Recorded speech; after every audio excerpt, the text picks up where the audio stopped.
Hey 64th Gear Jammers, I'm Logan, founder of Advantage Diecast, and I've got a vintage DG Productions model to review today after a brief history on Swift transportation.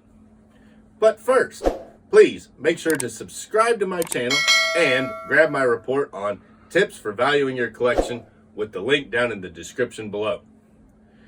Thanks to all of my subscribers. You guys are the best.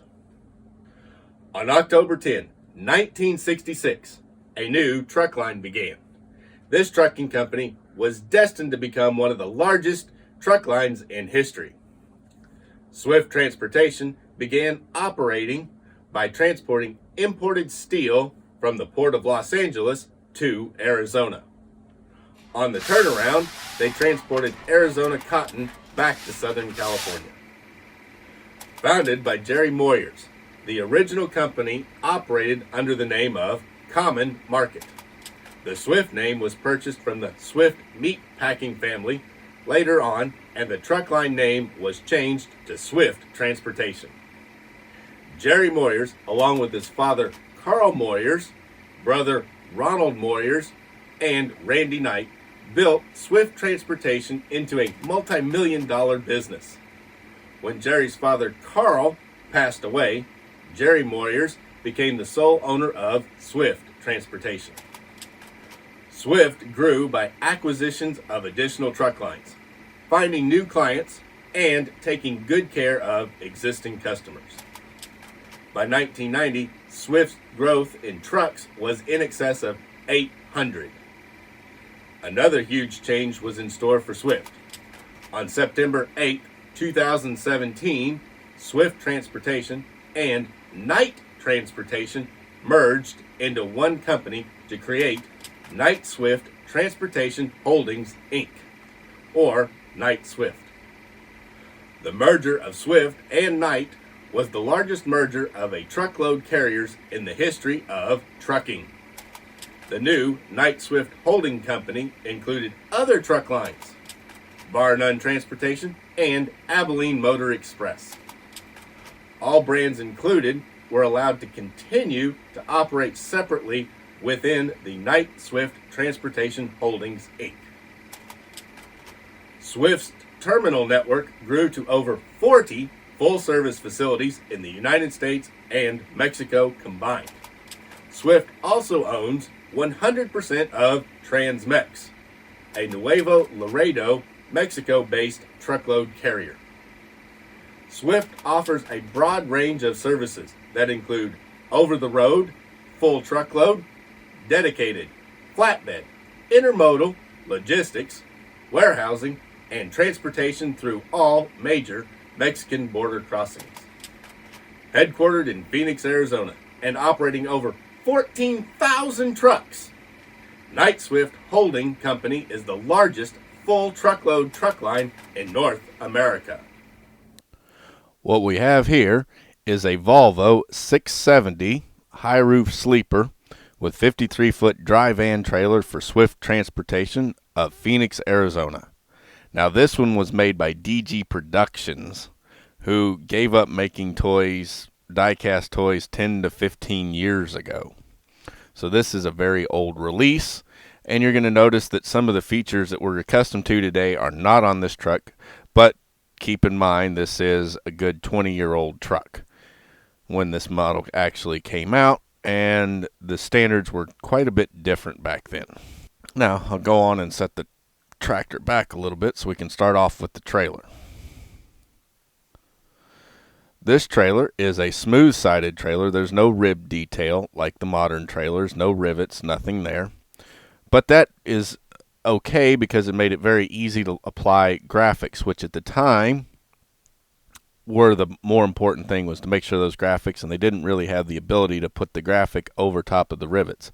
That came a little bit later. But back then they just used a silkscreen process to put the graphics down on these big long trailers, or tampo process for the smaller parts. You can see the DOT striping across the bottom of the trailer. The Swift logo, very, very defined right there on the side of the trailer. It's got the 53-foot mark there, which was very common back then on trailers. It's a little less common today because 53 is the standard, but it was very common to see 53 foot written on the trailer. Underneath, you can see that center-mounted turn signal right there.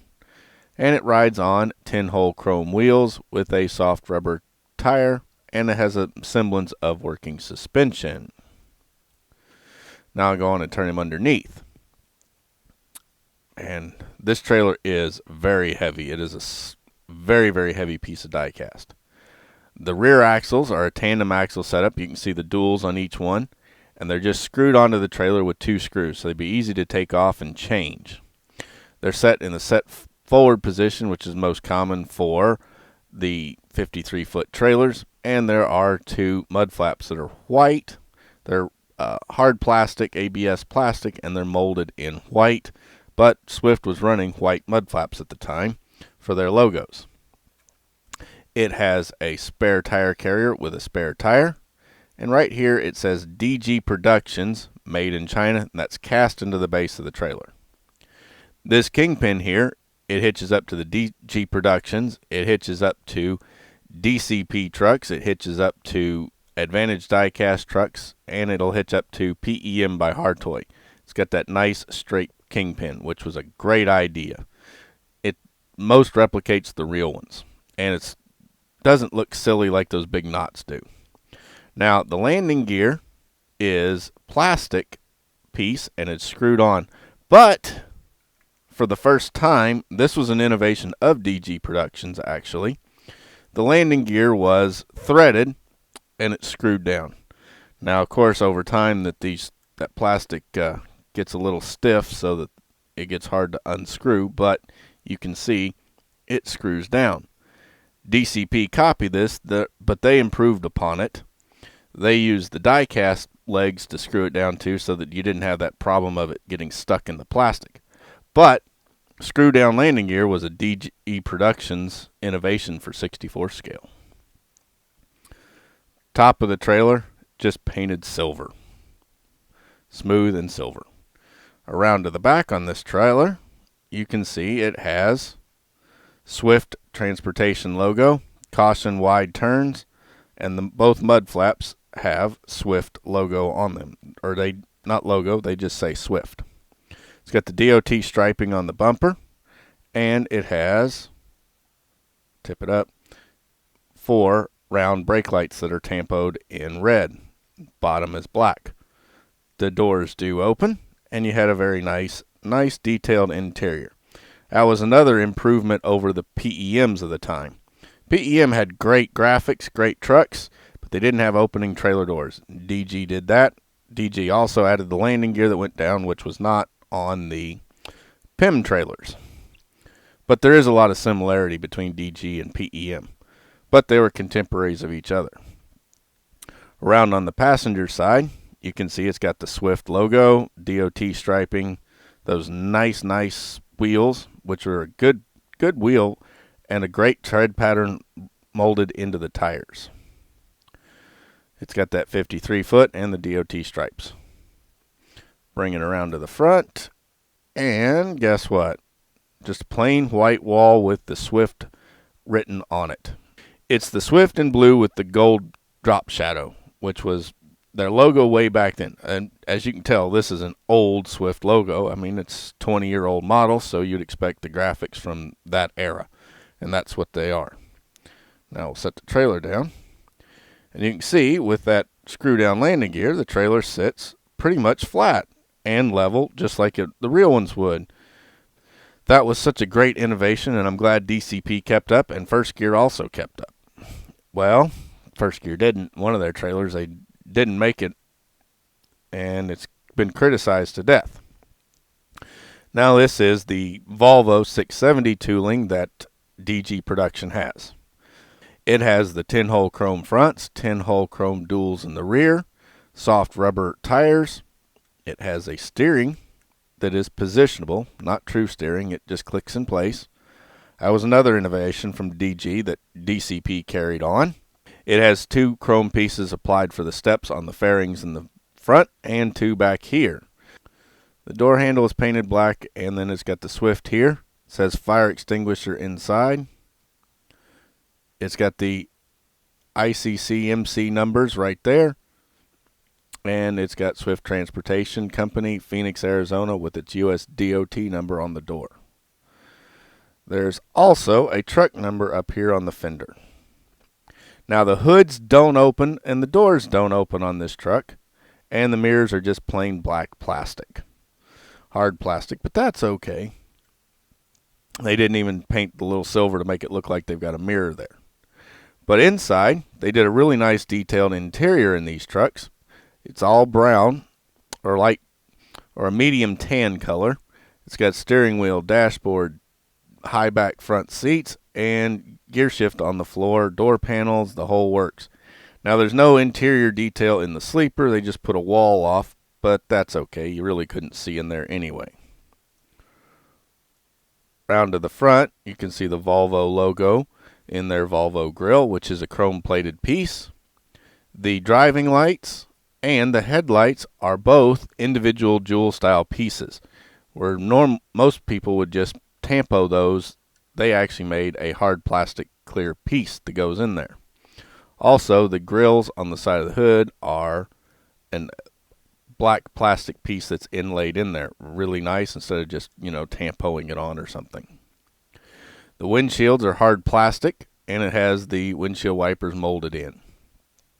On the visor, you can see it has the roof clearance lights, and then up on the sleeper, it says Swift in the Swift logo graphics. And then there's the skylight roof. Now around to the passenger side over here, and you're going to see it looks pretty much like the driver's side. The graphics are the same. It's got the grille, headlight, graphic on the door. It's got the chrome steps on the fairing and back so you can climb up behind the cab.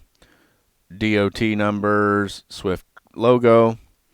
Now another note about these guys, they do have quarter fenders and they're black plastic pieces. Round to the back, it has a single backup light and two brake lights.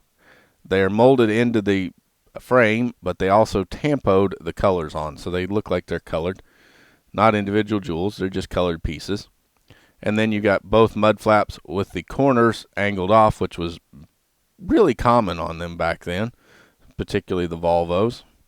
And then the black mud flaps. Those are just hard ABS plastic pieces.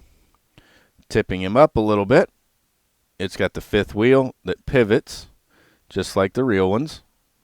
And then you can also see it has air lines and electric lines. Another new invention that was brought in by PEM is adding the air lines for the trucks. There's also a grab bar so you can help climb up, and other grab bars. That would be a bar where you'd hang your lines if you wanted to. Then typical Volvo, a single exhaust with a curved back tailpipe and a black bracket. And the exhaust and muffler is chrome plated. Also, there's a chrome deck plate right there. Diamond plated and made in hard plastic and then chrome plated. Turn him underneath. The other chrome pieces, your two fuel tanks with a bracket going between them, but they're just a hard ABS plastic chrome plated. You can see bottom of the engine detail, transmission, and drive shaft going to the first axle and then to the second axle.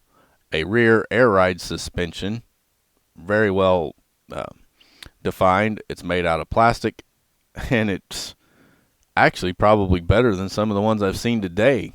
A better rendition of an air ride. So don't discount plastic in these older models. They've got a lot of parts that are pretty cool that we don't see today.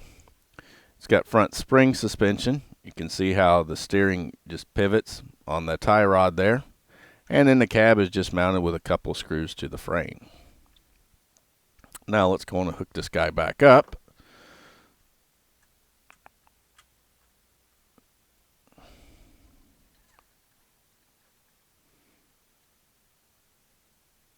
And to do that, I should have raised up the landing gear, but that's okay. That, guys, is the Volvo 670 high roof sleeper truck with 53-foot dry van trailer for Swift Transportation Company of Phoenix, Arizona. It was made by DG Productions probably right around 20 years ago. Mega carriers in the U.S. are a major part of trucking. Swift is currently the largest of them, but will someone come along and knock them down a rung or two? Only time will tell. Thanks for watching. Tuesday is bringing another video on a building, so check back then to get great info on a piece for our dioramas.